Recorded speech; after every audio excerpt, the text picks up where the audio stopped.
Hi guys. Yes, it's Joy Chisholm, and I know it's been a while. I know what's in your head, but don't worry, I'm gonna explain. But before we do that, welcome back to Real Talk with Joy Chisholm. And if you're yet to subscribe to this channel, hit the subscribe button, turn on your notification, and stay glued to this space because you're going to be learning a lot of things that's going to help your relationship from where it is now to where it's supposed to be. But before I go into tonight's episode, I want to sincerely apologize to my Real Talk family for not releasing episodes for 2 Fridays. And that was because I was down in health. But I'm back, I'm better, and I'm fine. Thank you to all of you that checked up on me and all of that. Thank you so much. So yes, since we are back, we're coming back stronger and better. But before that, on the 21st of April, I didn't do a video because I was not really strong. Real Talk with Joy Chisholm 3. Oh my god, this journey is growing. It's growing, guys. It's growing. And I want to say thank you to all my Real Talk fam that have been with me from the time of WhatsApp to when we got into podcasting, and now we're doing YouTube, all of them all together. Thank you guys for staying tuned. Thank you for always wanting to listen to what I have to say on relationships. Thank you. This journey is because of you guys. We're all in this together. Remember, we're family here, so we do not judge because we grow together. Thank you, and congratulations to all of us for turning 3. So if you're yet to subscribe, hit the subscribe button, turn on your notifications so you get notified whenever I drop any episode. So for tonight, I'm going to be talking about what to do when conflict arises. Yes, a lot of times we want to think that conflict will not arise in our relationship. It's not possible. Conflict will arise. I do not mean battles, no, but I mean misunderstanding. Do you understand? So once you know that you're in a relationship with someone, just ready your mind. You understand? Whether the guy, whether the lady, be prepared because conflict is going to arise. And the first thing you're going to be doing is, first, don't be scared of conflict. That's one thing I wrote on the list of the things I'm going to be saying for tonight's episode. Do not be scared of conflict. It's the fact that you're scared of conflict. That's the reason why when it comes, you do not know how to react and how to handle it, and then it becomes something too serious and gets out of hand. You have to be very aware that conflict is going to happen as long as you're in a relationship with someone. Like I always say, this is somebody you've never known. This is somebody you do not know how they were brought up, the background, their belief, their understanding, and how they react to things. So do not expect all of it to be rosy all the way down. So expect it. I'm not saying expect it as per the negative. I don't even know how to put it, but just know that conflict is going to arise once you're in a relationship with somebody. You're going to not always agree on a lot of things, and that does not mean that you guys are not compatible. You have to understand the difference. It doesn't mean that. It means that you're getting to know each other better. So the first thing you should do when conflict arises is do not be scared of it. Do not feel that this is going to be the end of your relationship because you're having a misunderstanding with your partner. You have to know that this is one of the phases that's going to help you to understand them better. And because you want to understand them better and love them better and be better for them, you have to be prepared and know what to say and how to react. So that's the first thing to do when conflict arises. If you're yet to subscribe, hit the subscribe button, turn on notification, and yes, hit the like button if you already love what you're hearing. And the next thing on my list is no need for irrelevant details, guys. This is something that a lot of us do once we go into misunderstanding or have a conflict with our partner. We begin to give irrelevant details. It's so tempting to want to confirm that you're right on a thing that you know that you mentioned in the past, or something you mentioned to your partner, and then it happened that it went sideways because they didn't listen to you. No need for those irrelevant details. No need to say, I told you so. Remember, I was telling you that if you don't do this, if you do this, don't say that. That's not necessary. No need for irrelevant details. It is tempting to want to say that the person was wrong and you were right, but you do not need those things now, because what are you trying to bring up more issues, or you want a solution to that problem they're trying to handle? The fact that you begin to give irrelevant details will begin to make you and your partner go into certainly something that's not even related to what you're supposed to handle at the time it's happening, and you begin to see yourself saying, okay, you always say that you're right, and the main issue, you're sidelining it and beginning to talk about something else. And the third thing is, do not downplay the issue. A lot of times when people bring like let's say for example ladies, because this gets to happen to ladies a lot, because men do not talk, they hardly talk, they don't have issues to be noticing one thing or the other. They notice but they hardly want to bring it up. Ladies actually always want to bring up things that they notice, and whenever they do this, you see most times you see the guy wanting to downplay it, or even the lady vice versa, whatever way. You see yourself wanting to downplay the issue that your partner is bringing, that is feeling that okay, this thing is an issue to them and they do not like the way it is being done. Do not do that. Do not downplay the issue, because it's going to cause drastic things to you and your relationship as a whole. When someone tells you they're not comfortable with something that you've done or something that you're doing and trying to make you see why they do not like what you're doing, what you have to do is listen and not downplay the issue they're bringing to you.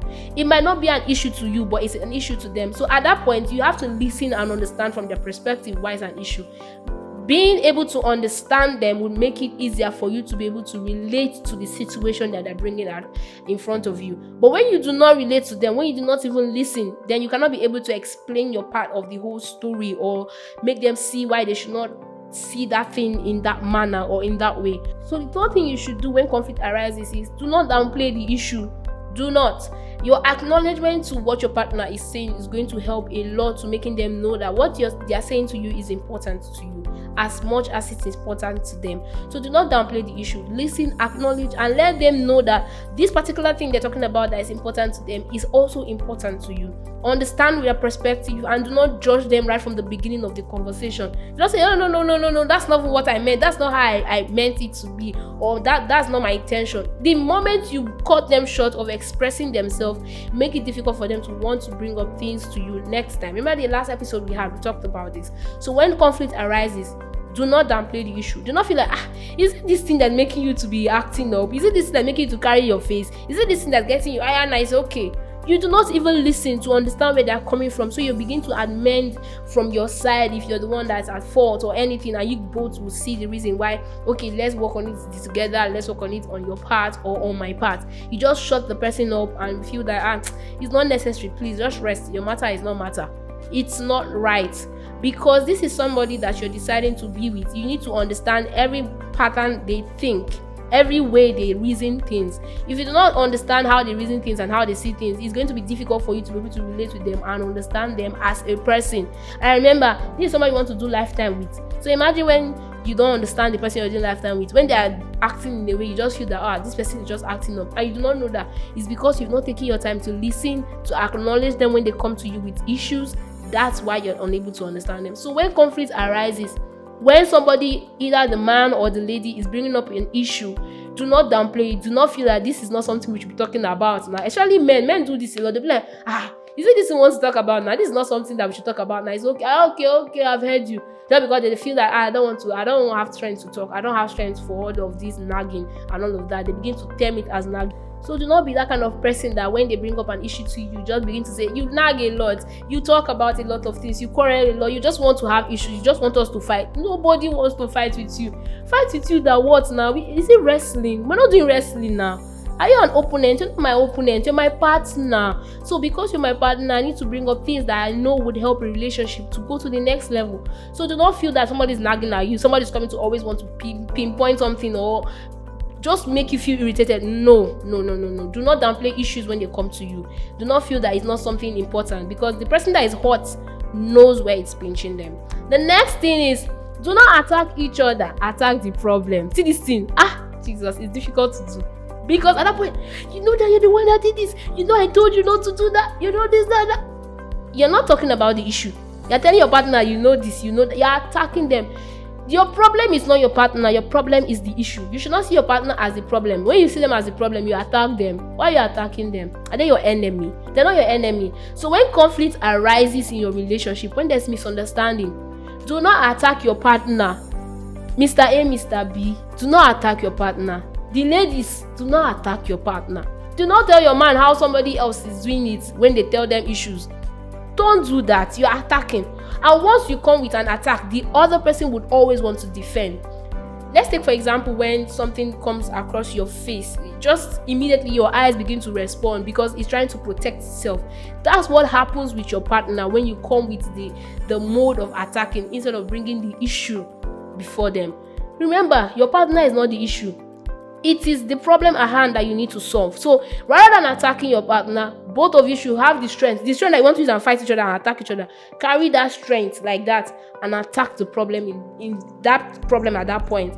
So do not attack each other. Do not fall into that sweet, very sweet part of attacking each other. It always comes, but do not fall into that. Don't be a victim of that. Attack the situation that you're being faced with. See this thing of attacking your partner. Let me tell you one thing that it can cause. When you attack your partner, begin to say things that you're not supposed to say, because when you're under tension, you're angry. A lot of times you begin to voice out things you've never wanted to voice out, even if there are things that is the truth. Don't voice it out, because once you begin to attack, you begin to say those things, and leaving scars in your partner's heart is not something you want. Is that what you want? It's not what you want, because even if the situation passes by and everything is over, those scars will be there. It will be like, so my partner sees me in this manner, or my partner looks at me from this perspective, and that's not something you want. So that's why I said, do not attack your partner, rather attack the situation. And number 5, I like this one though, because I used to do it before. I'm saying the truth. I'm not hiding. We're a family here. I used to do it before, and that's silent treatment. Jesus, that thing is so sweet. Let me the person know that no, I've forgiven you. There's nothing there. We've talked about this thing already. Now it has passed. It's fine. You just be doing inside. You just be acting in the way you don't used to act before. Because of what? Do not give your partner silent treatment when they bring issues to you. Do not do that. Why do we even do this thing? Ladies are. I would say ladies, we used to do this thing more than any other person, because we like, let him know my worth. Let him know that I'm important. Let him miss me small. Let him know that thing that he did pain me very well. Sorry, are you a child? I'm calling you a child because that's what I used to tell myself when I was doing it back then. We're not children. We're not little kids. This is not a playground that we're trying to experiment things. Once you begin to give your partner silent treatment, do not forget they can find harbor in another person's heart, another person's arms, and before you know, somebody else is trying to comfort them, and before you know what it will lead to. So do not be tempted to fall into silent treatment. And another thing, yes, there are two sides to this thing. Another thing is, most times your partner withdraws and begin to do the silent treatment because of the way you react when they bring up issues to you. You attack them. Remember I said attacking. You attack them, and before you know, just like, let me not just say anything. Let me just leave the matter. There's no need. If I even bring it up, before you know, she or he will just act like this and just downplay it and just, no need. Let me not talk. Before they feel like I'm always talking, I'm always saying something, I'm always saying something bad, I don't say anything good. It is your reaction that makes your partner most times to withdraw when issues come up or when they notice things happening in the wrong way in your relationship. And before you know, imagine keeping quiet about a lot of things that you see that are not right in your relationship, and then you finally eventually get married to this person. Is that what you're going to be doing? That's not what you want to be doing. So there are two parts to this. The people that want to just say, I don't want to talk, or the people that have talked, no, Allah has heard, it's okay, it's fine, no, we're not quarreling now, baby, it's fine, there's no issue. And you're not picking calls, you're not checking up as you used to do, and your attitude is beginning to change. That's not necessary. So do not give the silent treatment. So that this episode is not too long, I'm going to be doing a part B of this because I still have 5 more things to list. Yes, you're going to love the 5 more things I'm going to be listing. So yes, if you have not subscribed, please now, Jesus, I beg you, subscribe to Real Talk with Joy Chisom. After all, it doesn't take anything, just tap it, and then hit the notification button so you get notified whenever we're gonna be dropping any episode. So like I said, I'm strong, I'm better. To everybody that actually checked up on me, thank you guys so much. I appreciate you all. You're my family, and I cannot do this without you. So stay tuned for the part B of what to do when conflict arises. I love you all, and bye.